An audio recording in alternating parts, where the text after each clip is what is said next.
My name is Alice, and I'm 28 years old. I work with kids. I recently got engaged to my boyfriend Tom. This is my first time visiting his parents' house. Tom went to a really good university and has a cool job at a big company. He's super smart and everyone respects him at work. I've always looked up to him. His dad seems happy about us getting married and even mentioned how they've never had a daughter and his wife will be excited. But I noticed that Tom's mom, who was sitting next to him, didn't seem too happy. It's been bothering me. She looked like she was mad, her face all scrunched up. Then out of nowhere, she asks, "I heard you didn't finish high school, is that true? Our Tom is top-notch, graduated from a big-shot university. Do you really think I'd be okay with him marrying someone like you?" Her words hit me like a ton of bricks. "Mom, that's really uncalled for." "You're being mean to Alice," I said, defending my fiancé. "Yeah, Mom, what matters is how we feel about each other," Tom chimed in. Both Tom and his dad had my back, but it only seemed to make her angrier. Isn't it normal for a mom to care about who her son is marrying? Kids take after their moms, right? "I want the best for my family," she argued, not backing down. It seemed like she wasn't going to accept me, a high school dropout, because she wanted the best for her kids. Some people really care about what degrees you have, and parents often value education a lot. It felt really disheartening to be judged just because I didn't finish high school. But there's more to my story. I didn't drop out for no reason. After my dad died in a car crash, my mom struggled to take care of me and my twin sister, Emma. I had to step up and start working after middle school to help out. Now, I'm going to night school to get my diploma. I'm also saving up money, and I might even go to college someday. Tom is totally on board with this plan and has offered to pitch in for my college expenses. He understands where I'm coming from, and he's always been supportive. It's one of the reasons I fell for him. But it seems like my future mother-in-law isn't too happy about it. Tom doesn't have any siblings, so we'll be moving in with his parents eventually. I'm a bit anxious about how that's going to work out. A while later, I moved into their house with only a month left until our wedding. As the big day got closer, I had to make frequent trips to the venue for final checks and arrange hotels for our out-of-town guests. Between work, school, and wedding planning, I was swamped. But my mother-in-law didn't seem too happy with how I was handling things. Today, as I was putting on makeup to go to the venue, she suddenly exclaimed, "Oh my, what are you wearing?" She couldn't help commenting on my outfit. "I'm getting ready to go to the venue, so I wanted to look nice," I explained. Whether she was unhappy with me dressing up for the occasion or just looking for an excuse to criticize me, I couldn't tell. You said you're going to the venue, but you're dressed like that just to catch some attention, aren't you? You should be more careful," she remarked. She just assumed I was meeting up with a guy instead of going to the venue. I was stunned. I assured her I was meeting Tom at the venue and suggested she ask him if she had doubts.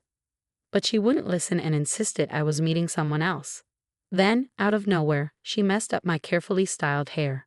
"What are you doing, Mom?" "I spent ages on my hair. Now it's ruined," I protested. With my hair all messy, I couldn't leave like that, so I had to fix it. But instead of apologizing, she said, "Don't bother fixing it. This messy look suits a dropout like you. You should wear it like this for the wedding." I was already running late, so I quickly fixed my hair and headed to the venue, where Tom was waiting. He noticed something was off with me, but I didn't want to bring up what happened with his mom before discussing the ceremony, so I kept quiet about what happened with Tom for now. Then, as the wedding day drew closer, my mother-in-law surprised us with a suggestion. "Hey, doesn't Alice's mom live far away? It must be hard for her to come and stay in a hotel. Why not have her stay with us?" Tom and I were taken aback by her sudden offer. It seemed like a good idea to save money on hotel bills and help our families bond. Tom thought I should talk to my mom about it, so I did. My mom was thrilled with the idea, and we decided to bring my twin sister, Emma, along too. At first, I thought my mother-in-law was being kind, but I had no idea what she would do next. The day before the wedding, my mom and sister arrived to stay at my in-laws' house. Seeing my mom and sister, who I hadn't seen in ages, brought me so much joy. My bond with my sister is super tight, and we were thrilled to be together again. We decided to share a room for the night. Emma, who had a bit to drink, was out like a light as soon as she hit the pillow. "Once she's out, I chuckled to myself. Just as I was thinking of hitting the hay too, I heard the door creak open. Wondering who it could be, I heard a loud buzzing noise and the sound of hair being shaved. "Now you won't be showing up at the ceremony tomorrow, will you? No me for hair on a dropout like you," my mother-in-law said. I was stunned. I quickly flipped on the lights and exclaimed, "Mother-in-law, what on earth are you doing?" The person in the bed suddenly sat up, surprising us both. "Huh? Mother-in-law, you've got the wrong person. I'm Alice," I clarified, realizing she mistook me for Emma. "I'm sorry, Mom, but it's not my hair. Emma and I are twins, and we look really similar," I clarified. "But it wasn't me who got her hair shaved. It was my sister, Emma." "What? No way. Why didn't it happen to Alice?" My mother-in-law was clearly shocked, but Emma, who had a bit too much to drink, was fast asleep. "When she wakes up and sees her shaved head in the morning, she'll definitely be furious. Emma's got a fiery temper, so it's pretty obvious she'll be mad as heck." "What are you going to do now, Mom?"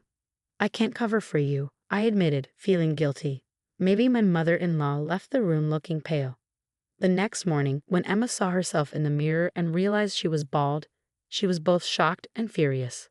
Our mom, who was there, couldn't hold back her tears, and Tom looked really upset.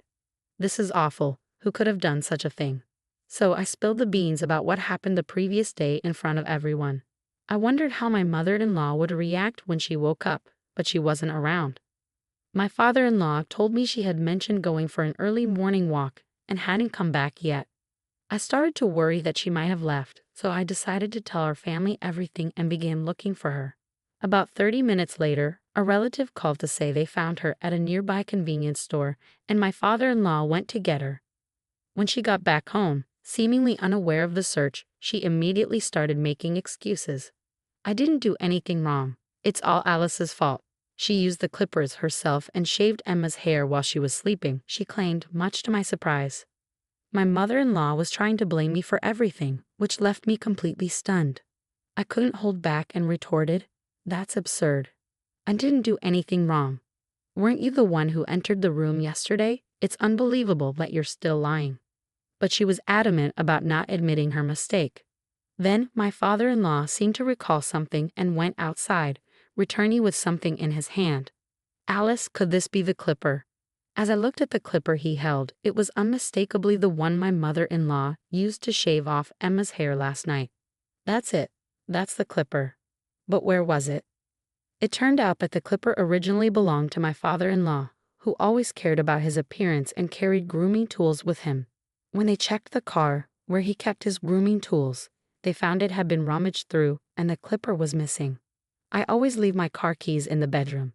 If there's brown hair in this clipper, then it's clear your mom is the culprit," he stated as he began to disassemble the clipper. The clipper contained unmistakable brown hair, clearly from Emma.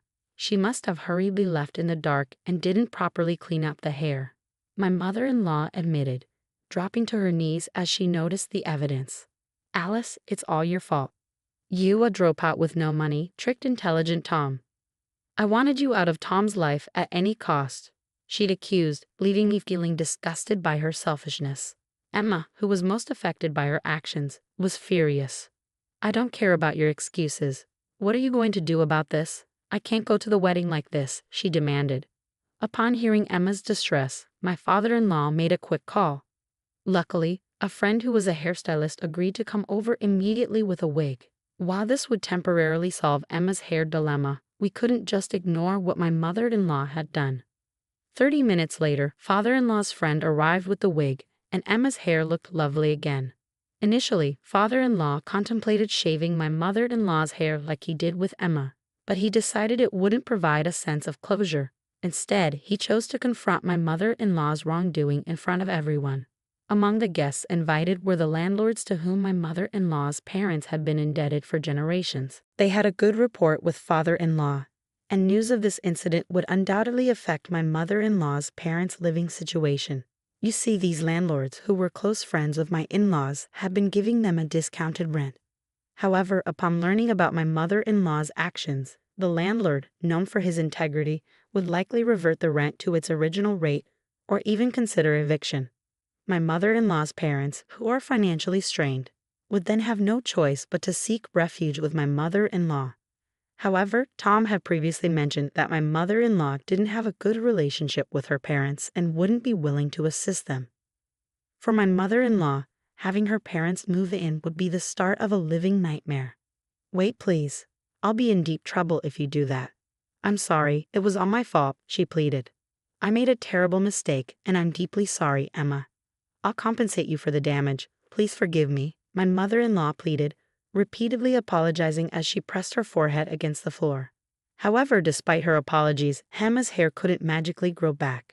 After discussing it, we decided that my father-in-law and Tom would disclose my mother-in-law's actions. Emma had already agreed to this. Initially, my mother-in-law refused to attend the wedding and attempted to flee, but Emma and Tom prevented her from escaping. When we arrived at the venue, relatives who had been informed of the situation through messages approached us, looking extremely concerned. In front of our relatives, we exposed my mother-in-law's wrongdoing, and Emma bravely removed her wig to reveal her bald head. Everyone was shocked by Emma's appearance, especially the women, who expressed disbelief. For a woman, hair is often considered vital, so the sudden loss due to shaving was particularly distressing. Some people couldn't help but shed tears as they thought of Emma's ordeal. As expected, the landlord confronted my mother-in-law, asking if the accusations were true. Initially, she tried to deny it, but under pressure from my father-in-law, she eventually admitted her wrongdoing. The landlord, visibly angry, faced criticism from the women present as well. Throughout the ceremony, my usually spirited mother-in-law remained downcast, a stark contrast to her usual self. Despite this, the wedding proceeded smoothly, and we were blessed by the well wishes of many attendees. However, it became clear that we could no longer reside with my mother-in-law in that house. Therefore, we made the decision to move into our own apartment and start our life as a couple. Although my mother-in-law panicked at the thought of us leaving, pleading with us not to go, we knew we couldn't continue living with her. My father-in-law shared the same sentiment. He informed my mother-in-law that he intended to divorce her and asked her to vacate the premises. Upon hearing this, my mother-in-law turned pale and clung to him, begging for reconsideration. She expressed concerns about where she would live, given her strained relationship with her own parents. She appeared visibly distressed, as if on the verge of collapsing. However, despite her pleas, we prioritized Emma's well-being. The fact that my own hair had been shaved off while I slept, mistaken for Emma, was a jarring realization. Despite my mother-in-law's persistent attempts to persuade us otherwise, my father-in-law contacted her parents and she reluctantly agreed to leave the house. Currently, my mother-in-law is residing with her estranged parents, where she appears to be tending to their needs. However, it seems her parents possess challenging personalities and my mother-in-law is feeling overwhelmed by their demands. Despite reaching out to us multiple times, expressing her desire for a fresh start, we have no intention of reconciling with her, so we've chosen to block her calls. Presently, my husband and I are enjoying a happy life alongside my father-in-law in his home. Recognizing that the house was quite outdated, we embarked on a renovation project together. My father-in-law constructed his dream study, my husband created a space to showcase his model figures, and I focused on installing a modern, state-of-the-art kitchen. Naturally, we also prepared a room for our future child, and now the three of us are residing comfortably. Emma's hair, which was shaved during the ordeal, has since grown into a stylish short haircut, receiving praise from her friends as a positive transformation. She often jokes about the incident with her friends, which stirs up conflicting emotions for me. Nonetheless, Emma occasionally visits our family home for sleepovers, which I eagerly anticipate. While challenges may arise in the future, I am confident that with our collective efforts, we can overcome them together.